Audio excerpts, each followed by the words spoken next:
Hello, I'm Bob Chaloner, the Chief Administrative Officer at Stony Brook Southampton Hospital, and I'd like to welcome you to another edition of Focus on Stony Brook Southampton Hospital, your monthly program about the people, services, and programs at your community hospital. March is National Nutrition Month, Healthcare Nutrition Month, and today we've invited a special person in the hospital, one of the people that you probably don't think about too often in a hospital, but our clinical nutrition manager. Her name is Paula Montagna, and Paula's job is to make sure that all of our patients, and frankly all of our employees as well, are fed nutritionally and tastefully, and we're going to talk about food as medicine today. And Paula is an expert, has a lot of background in this, and has done a wonderful job with our nutritional services at Stony Brook Southampton Hospital. So today we're going to talk about how we can heal ourselves using many of the common foods that we may eat. So welcome, Paula. Thank you very much for being here with me today. And to begin with, I always like to hear a little bit about people. I'd like to, how did you end up in clinical nutrition? What was your interest and spark there? So. I think part of my interest was I was always very interested in food. My mother was very interested in nutrition and health when I was growing up, and I wanted to be a chef, but I didn't want the hours of being a chef. So I found food's a tough business, isn't it? Yes, it is a tough business. And then I was very interested in nutrition, and I was very interested in the healthy part of nutrition. But then when I went through my training, I did my training at New York Hospital, I realized I liked more of the sick patients and working with patients, and I actually really liked a lot working with cancer patients. Oh, wow. And before the show we were talking a little bit, you actually lived in the city, and where did you work in the city? I worked at Memorial Sloan Kettering Cancer Center. Okay. So I did my training across the street at New York Hospital Cornell Medical Center, and then I came home for a little while, and then I realized I wanted to focus on cancer. Okay. So I made my way into Sloan Kettering, and I worked there for 7 years, and progressing on to be the chief dietitian. I also worked with patients with feeding tubes that weren't able to eat, so we had to give all their nutrition through the feeding tube. So I loved my time at Sloan Kettering. You've seen some amazing things, and I know the food program at Sloan Kettering's always had a very, very amazing reputation as well. So, yeah, and it's interesting because when I was there, which I'm going to say was about 25 to 30 years ago, we were just talking about room service, and now we're talking about room service here. So I'm very excited to put the two concepts together, because I think the more we can do to satisfy the patient and give them food when they want food, the happier they'll be. Well, what is that food service? Why don't you tell folks what that is and what that entails? Well, room service is like when you go to a hotel and you pick up the phone and you say, I want to have my breakfast at 7 o'clock instead of waking me at 6 o'clock or whatever the time is. Usually they serve around 8. So it's kind of like we're going to have food available from 7 a.m. to 7 p.m. And they can call, and they can have 3 meals and a snack, and they can call. It's a more select menu because we're able to offer more things because we're going to be cooking to order. Oh, wow. Wonderful. So instead of making one meal for everyone that not everybody wants, we can kind of give them a little bit more freedom in their choices. It seems like hospital food has certainly come a long way from the days when we got these plastic trays with something on it that we think was food, but we weren't really too sure what it was, right? Yes, so, and that's really my job. I mean, I analyze all the menus with computer programs, and I pulled together I like to put a lot of things in. So right now we have some Swiss chard on the menu that not everybody eats all the time.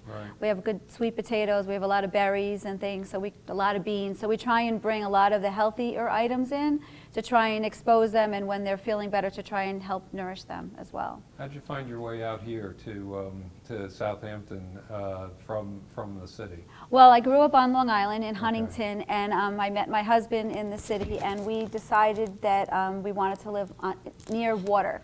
Right. He grew up in Northport, and we wanted to live in that marina type of town, and we always loved the East End. And when we got married, he had a home in Bohemia, Sayville area, and we knew we wanted to move out here. So. Well, we're very glad you made your way out here, and you certainly found the place with water and the hospital and the chance. And actually, it's become such a foodie area as well, too. That must be exciting for you. Yes, it was. I had a good opportunity last year to go to a food lab workshop, and it was just great to see all the local sustainable kind of markets and availability out here, and all the small companies that do food and try and make healthy food and organic things. So that's great. That's wonderful. Well, now You are a functional nutritionist. What does that mean? Well, I call exactly? myself that because for 30 years I've been doing nutrition. I went the conventional route and got trained in the medical nutrition field, and as things evolved, I kind of took a turn in about 2009. I started doing what we call functional medicine and functional nutrition. Okay. And basically functional medicine looks at the body as a whole and the person as a whole and sees the interconnectedness of everything. Okay. So it's not just like looking at someone's heart and heart disease, but it's like, well, why is the heart disease happening? And in functional nutrition, we're looking at how food really plays to our bodies and each cell. So every message that you take, every bite of food that you eat is a message to the body, it's a message to the brain. It's trying to get all the cells to work properly, trying to get all the biochemical pathways to work properly and the enzymes to work properly. So if you have this diet that's very devoid in color or very the same in everything you eat, you're missing on key nutrients, you're missing on key antioxidants, and key phytochemicals can help your body heal but also help your body prevent disease. Okay. So it's a big shift in ways of looking at things. It's not just about calories in or calories out, it's really about what the body needs to flourish, and that's what we're really trying to do. We're not trying to make people feel their best. I know there's this concept in healthcare and wellness programs, and even here some of our physicians are practicing functional medicine, and the notion of bringing it all together, right? So. Yes, I work with Dr. Ponte, and I also do some outpatient counseling, trying to pull some of his patients, the concepts together, of trying to say this is your proactive way to do things. You might not be able to pick all the medicines you're on or when you need to get surgery or something, but you're able to really feed your body and nourish yourself. So today we're going to talk about something that many of us, I know I for most of my life have taken it for granted, and what we eat and nutrition. And there's been a lot of research over the last few years in particular about showing why proper nutrition is important. Can you just talk about that a little bit? Why is proper nutrition so important? Well, I think I touched on a little bit. I think the whole concept of nutrition is key because it's about understanding the science as much as we can of what our bodies need. Right. And when we say proper nutrition, it's kind of like we have to go back to the food as a whole. So the food is the ingredient. The food really helps us by giving us the nutrition, the vitamins, the minerals, the proteins, and even the fruits and vegetables. They all give us these antioxidants, the phytochemicals, vitamins and minerals. And what that does is we have the proper fuel for our body. It fuels our brain, it fuels our cells, it makes everything function. You know, our body is composed of millions and trillions of interactions and nerve passages, things getting to the brain, and if you're giving the body the fuel that it needs, your body is going to function properly. But if you're giving the body a lot of processed food, a lot of additives, dyes, preservatives, colors, MSG, all these things just get in the way and clog the arteries and really cause what we call inflammation in the body. What is inflammation, and why does that contribute to chronic disease? And what's the interaction with food, I guess? Okay, so inflammation in the body, in an acute sense, I sprain my ankle, the blood and the oxygen and the nutrients go to the ankle, swell, it causes swelling. So inflammation is heat, redness, loss of function, swelling, and pain. So that's what inflammation is. So inflammation in an acute sense, it's going to heal one part of the body. When it's chronic and when our body is constantly turned on, it's kind of like inflammation is an autoimmune response to try and heal. So the body sends out the white blood cells, the cytokines, to try and help heal. But when it's too much of a good thing is not good. Okay. Because when we're constantly turning on and we're constantly doing this, like in arteries in the heart, when we're constantly sending out these messengers, it ends up being plaque, and plaque builds up, and plaque causes complications with the heart. Right. There's some research that's showing a big connection between this inflammation and Alzheimer's disease and clogging the information in the brain. And even just sometimes when we do a lot of processed food, there's a lot of research into Parkinson's disease right now in terms of what foods is causing complication for Parkinson's disease. And they have lists of foods, and we see the commonalities of things that are detrimental to the body, and we see things that are beneficial for the body. So the food is actually triggering the inflammation in some cases? It's triggering it because it's interfering and it's causing the body to react to these foreign substances. Right. When we look back to the foods that our grandparents ate,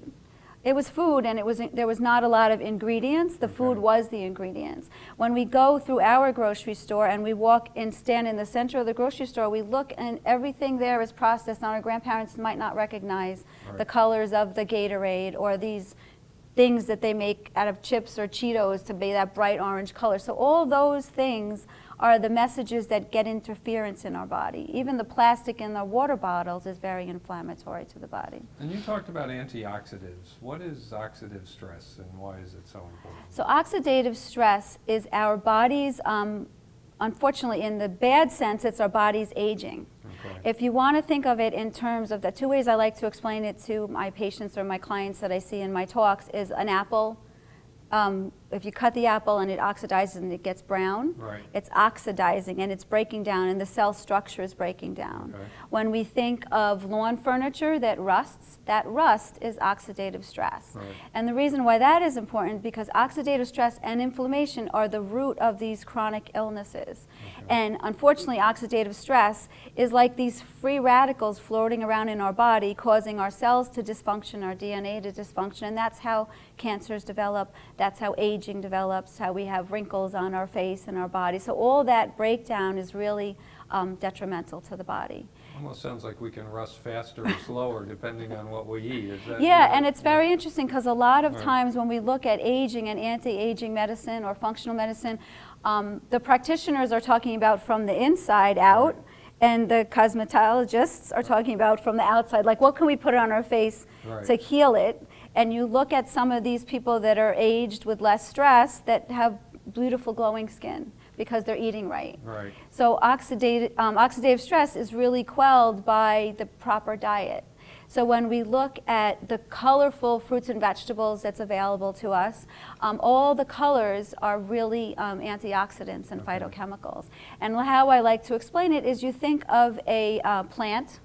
So a plant can't get away from its predators because it's rooted in the ground, but it can submit chemicals or excrete chemicals, and those chemicals make the tastes a little bitter, make the taste a little foreign, they're not as sweet sometimes, so animals don't eat some of the plants because of these tastes. Now you take these phytochemicals and you take the antioxidants and you eat them and they help our body. So there's actually pathways in the body that promote the cancer development or promote the aging. One is called the NRF2 pathway, and this pathway gets turned off by some fruits and vegetables. So is that the notion of food being used as a healing agent? Food as medicine. So they say food can either be our biggest poison or most beneficial medicine. As a medicine, really. And when we look at these foods, like even just 3 examples is one is sulforaphane, and that's in green leafy vegetables, the sulfur in the vegetables. That's the big thing now, green leaf. Everything I read, eat more green leafy vegetables. Eat more green leaf vegetables and eat more cruciferous vegetables. So what's a cruciferous vegetable? Cruciferous vegetable is like the broccoli, the cauliflower, the Brussels sprouts, the broccoli. So those bitter tasting items are the sulfur, and the sulfur does a few things in the body. One is it helps turn on the liver to get the liver to work, to clean us out, because our liver does a lot of our detoxification of chemicals and medicines and additives and preservatives in our body. But it also works to kind of even turn off some of these pathways, and it's very interesting because when we talk about eating the cruciferous vegetables, we want to eat a mixture of the cooked and the raw, because they both have different properties. And the raw sometimes helps turn off the pathways. There's some new research out there that is saying it helps prevent or stop some of the breast cancer kind of progression. Not that you're not going to get the breast cancer, but it's going to kind of turn off some of the pathways. Slow it down a little Slow it bit. down. Okay, interesting. And what about prevention altogether? Are there ways that food can help us prevent getting sick to begin with? Yes, and actually we've all been very focused on the flu this time of year, and I wrote... I wish I'd spoken to you about a month ago. Well, I wrote an article for our newsletter, The Pulse, and I talked about all the food that can help build our immunity, because our immunity really starts in our gut. And not everybody thinks of that, but when we're chronically ill and we're chronically going through bouts of bronchitis or the flu or even just our weakened immune system, we need to build it up. Right. And there's a few ways we build it up, and one is by just strengthening that good bacteria in our body. Okay. So what happens is we carry about 3 to 4 pounds of good bacteria in our body, and 3 to this 4 is pounds, 3 to really? 4 pounds, Wow. and this is the whole structure of our immunity Yeah. and our immune strength in our body. So when we're very sick and we go on antibiotics, we wipe out that good bacteria. Right. So it's kind of a constant trying to build up and maintain our immunity. So our gut is actually our second brain. Really? And what happens when we're born, we pass through our mother's, the birth canal, and we pick up the mother's good bacteria. And we build up this immunity. And over time, when we're little, when our family is kissing us, or we're playing in the dirt, or we're just interacting with other people, we build up this good microbiome, it's called. And the microbiome is strengthened and strong by the time of 3 years of age. And now there's kids that are constantly having ear infections and problems, and they're constantly getting antibiotics. So Right. there's a real big correlation with these people that have a weakened immune system GI-wise because of this bacteria, that they're not strong enough to really, fight infections. And a lot of times when we do nutrition counseling, we ask, well, how often have you been sick? How many times have you been antibiotics? How many times has there been an insult to that whole strength of our GI tract? Interesting. I know there's a lot of research and articles these days about letting kids play in the dirt. That it's Yes, actually I had a healthy. nice little Yeah. patch for my kids to Right. play in. Interesting. Yeah. Yeah. And it's true because they also see the correlation with kids that come from a very clean, Right. sterile environment, and the germ gels, how that wipes out the bacteria. And kids that are on farms and things and exposed to agriculture seem to have a stronger immune Yes, system. it's myself. true. Yeah, And- interesting.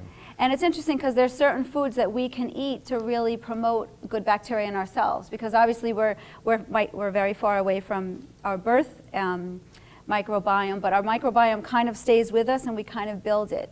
But it gets challenges by illness, it can get challenges by stress, by medications, by infection, so we constantly need to kind of build it up. So if we look at some of the diseases that we're all concerned about, diabetes, heart disease, we often hear about good nutrition and eating the appropriate foods to help us with those diseases and prevent or strengthen us to prevent those diseases. Are there other diseases also? I mean, clearly cancer seems to be one, and what can we eat to help prevent those diseases? It's all about looking at the body as a whole and understanding what's going on in the body. And when we look at the whole concept of inflammation and oxidative stress, that's at the root of a lot of our illnesses. Okay. And there are diseases as well that are more autoimmune focused, like rheumatoid arthritis, lupus, MS, and there's always a nutrition component. I believe there's a nutrition component that can help us heal our body or put less stress on our body or help the body clean itself better or help the body just get rid of the interference of all these other things. So there's a lot, unfortunately, as we age, I think we all have a certain set of things that we worry about in terms of diseases based on our genes, but based on our parents and what kind of diseases they have, based on the shape of our body or what we kind of know about or feel about. But nutrition plays a very critical role because we kind of can help heal or help strengthen our immune system, strengthen our GI tract. And the GI tract being the second brain, if we're not eating the right foods, it kind of can be very detrimental. I always want to say, though, if it's the second brain, why does it make me want to eat so much ice cream? That's very interesting, because when we look at that good bacteria in the system, when we see the bacteria, sometimes we're kind of craving things because the bacteria is almost wanting it. Oh, really? And there are also studies that kind of show that the bacteria in a patient that is a person that's overweight is a little bit different than a person that is lean. Interesting. And there's even some studies now that's showing this bacteria or the microbiome of endurance athletes is also very different. Wow. So it's kind of like, I know it sounds crazy to say Right. your body's telling you what to eat, Yeah. but we do have cravings for different reasons. We definitely have cravings, absolutely. So you talked about I can't even pronounce it, Cruciferous vegetables. Cruciferous vegetables, leafy green vegetables as being great foods to eat. What else? What would you say are the best foods to eat? I really like to focus on berries Okay. because they're very good powerhouses of the antioxidants. Okay. And the bright colors are very appealing. Right. And they also have a sweetness, but they're not overly sweet. Okay. So you can have a cup of berries and not really throw the blood sugar off as much as like a banana. Right. Type of Any thing. particular berries that you like? Or? I like berries. The thing about that I get concerned about berries is that berries have very thin skins. Okay. And it's better to eat organic berries. Okay. Because of the whole pesticide accumulation, how berries are grown and how they protect the crops from Right.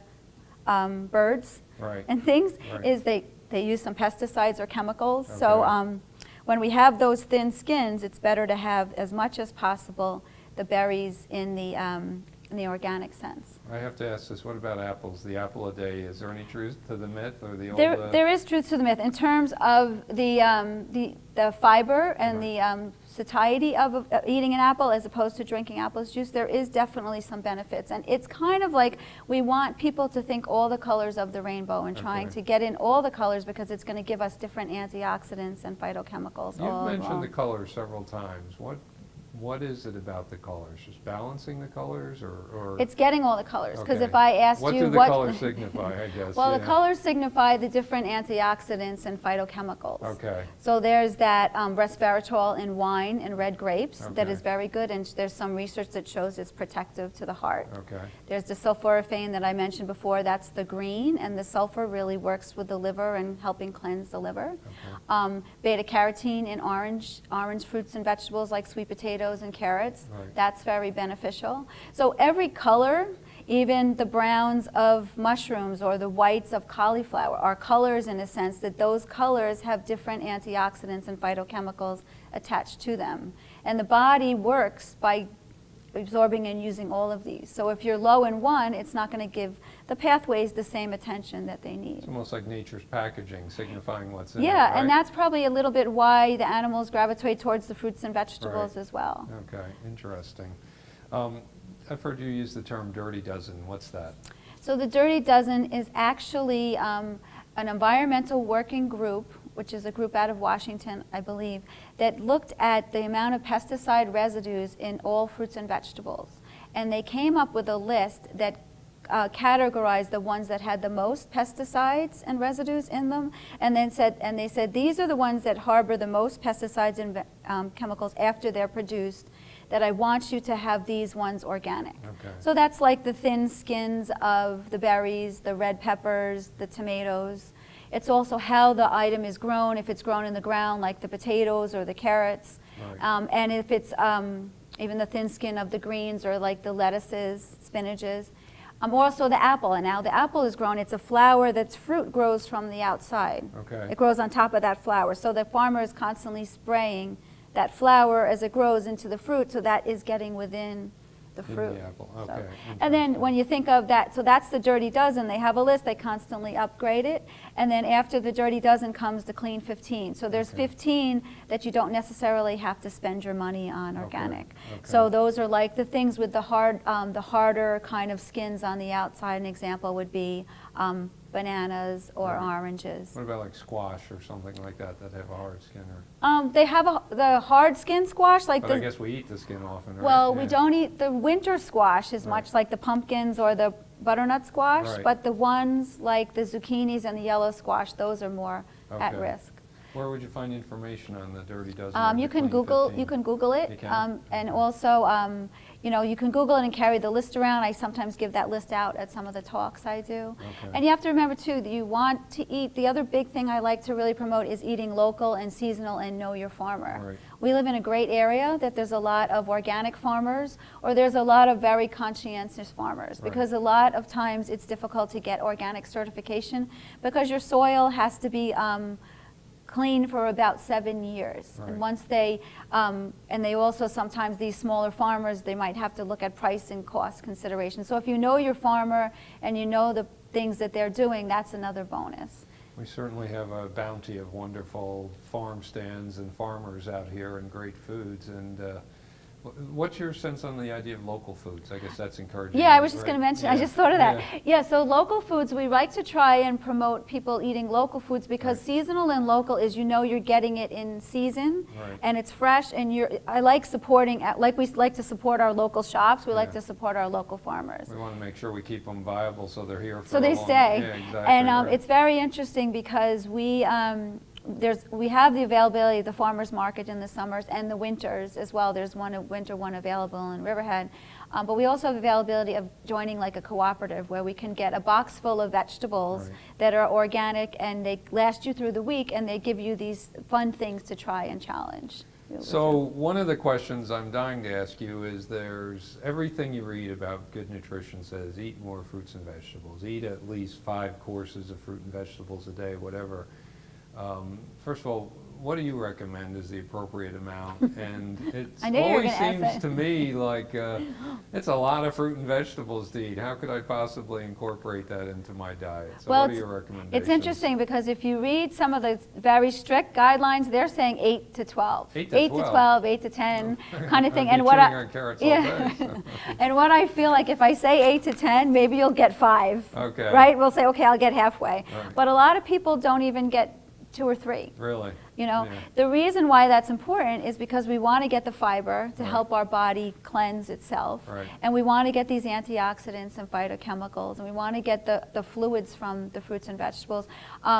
What I like people to try and do is try and have a fruit or a vegetable at each meal, at Okay. least. So we know that's at least 3, Right. right? Right. And then try and have snacks and fruit and vegetables. And you care, I guess you do care what, like obviously the clean 15 or whatever. I kids care can about that incorporate. as much as a person can afford, because Right. I would never say I don't want you to eat it because you can't get it organic. Exactly right. But I like people really to kind of think of your plate or your food as half of it should be fruits and vegetables. Okay. So not just one serving at a meal, but can you have 1 fruit, 1 vegetable, or maybe 2 vegetables? Right. Like with your lunch, can you have maybe a vegetable soup, some lettuce and tomato on the soup, or can you choose a hot meal that has a cooked vegetable and maybe a salad on the side? And I bet you're going to tell me French fries and potato chips don't really count. No, they don't really count. Okay. Unfortunately, they don't really Okay. count. No. But I think the whole concept is really trying to give your cells what your cells need, push aside all the carbohydrates, because our diet is Right. very carb focused.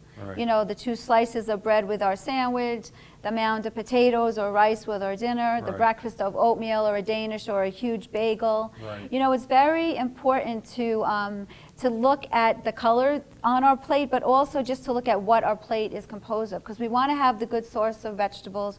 We want to have some really healthy fats in there, Right. because fat and a good portion of protein, because fat and protein are very satiety building. Okay. They fill us up, and if we don't have that fat and protein, we tend to want to eat again in Right. an hour after we eat. So if I'm eating, if I see you snacking, or if you're eating an hour after you've eaten, it's kind of like you didn't get enough to satisfy yourself. Okay. And that's sometimes what happens with carbohydrates, because carbohydrates, like the starchy vegetables, the potatoes, the rice, the bread, even the corn, those starchy vegetables, they don't necessarily fill us up enough. Right. They make our blood sugars rise.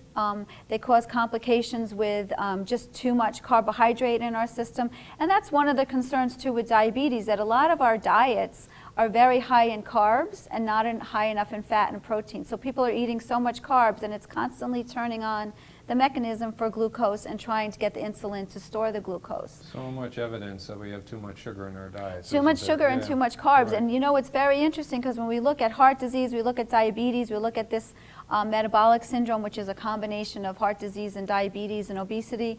It's all related to our weight and our insulin system in our body. And if we're eating all this carbs and if we're eating all this sugar, it's kind of challenging that insulin system. Right. And when we have weight that we carry here, that's kind of saying, well, this is what's happening with our body, and our body is almost surely not processing the insulin right. It's called insulin resistance. Okay. So when you take this very high carb load diet, you're constantly trying to get this blood sugar into the cells. And if the insulin is not working properly, that insulin is building up in the cells as well, and it's causing this insulin resistance. And that's really taking a toll on our body, and that's why people are becoming overweight. We're just about out of time, unfortunately, because there's so many more questions I would like to ask you, but just, can you quickly tell us, I go to the grocery store and tend to grab whatever's in front of me. What do you look for when you go to the grocery store? Any hints? I look for the vegetables, I look for the fruits, I look for what my family's going to eat and what I can challenge with them to try something different. Right. So I try and really fill my basket with, you know, a mixture of the fruits, the vegetables, some good sources of protein, some healthy fats like avocados, the coconut oil, the olive oil. And all those colors, it sounds like. All those colors, yeah. And actually chocolate is a very strong antioxidant, so we can add some dark chocolate to our plan. I'm glad to hear that. Yeah. I'm very glad to hear that. And one last question, what about diet and exercise? Sometimes we just don't get the time to exercise. Can we still lose weight through our diet? And is it, what are your thoughts on that? I think the whole thing about our weight and our weight status and our health is very related to a lot of different things going on in the body. So it's related to the amount of sleep we have, it's related to the amount of stress we have, it's our genetics, it's our environment, it's what we're eating. But exercise is a very big component because that helps our body get strong. Right. It helps keep the strength in our muscles, it helps keep the calcium in our bones, it helps keep our heart pumping and flowing. So the more we can exercise, it also has a very good, strong, feel-good message. Right. Exercise and eating right very most importantly, interact with the serotonin in our GI tract. Serotonin is made in our GI tract, but it's a very feel-good hormone. And you know when you go out and exercise and you sweat, you feel great. Yeah. And the good thing about the feeling great is also when you turn around to eat, it's kind of like you might push some of that stuff aside that you know that's good for you. Right. So it's kind of like a more mature decision to exercise, to fit it in because it's so important for our stress reduction as well. So because it relates to stress and because it relates to our eating and because it relates to the strength of our body, exercise is a very critical component in our weight management and our health. So go run a mile and eat a head of broccoli. Yes, yeah. See, you're good, you got it all. Together. Yeah. Well, Paula, thank you very, very much for the time you spent with us today, and also thank you for the great work you're doing both with our patients in the community, you're out lecturing in the community, and also in our Wellness Institute. And I'd also like to, if anyone is interested in learning more from Paula, she offers a number of workshops and nutritional counseling here at the hospital. Please call our Ed and Phyllis Davis Wellness Institute at 631-726-8800. She's truly a wonderful resource for all of you. I'd like to thank all of our friends at CTV for airing and producing this show in our Southampton communities. And I'd also like to thank our friends at LTV, as always, for airing the program in our East Hampton communities. Thank you for tuning in. If you have any questions or suggestions for future shows or just need help navigating our health system here on the East End, please feel free to call my office at 631-726-8555. Thank you and good health, everyone.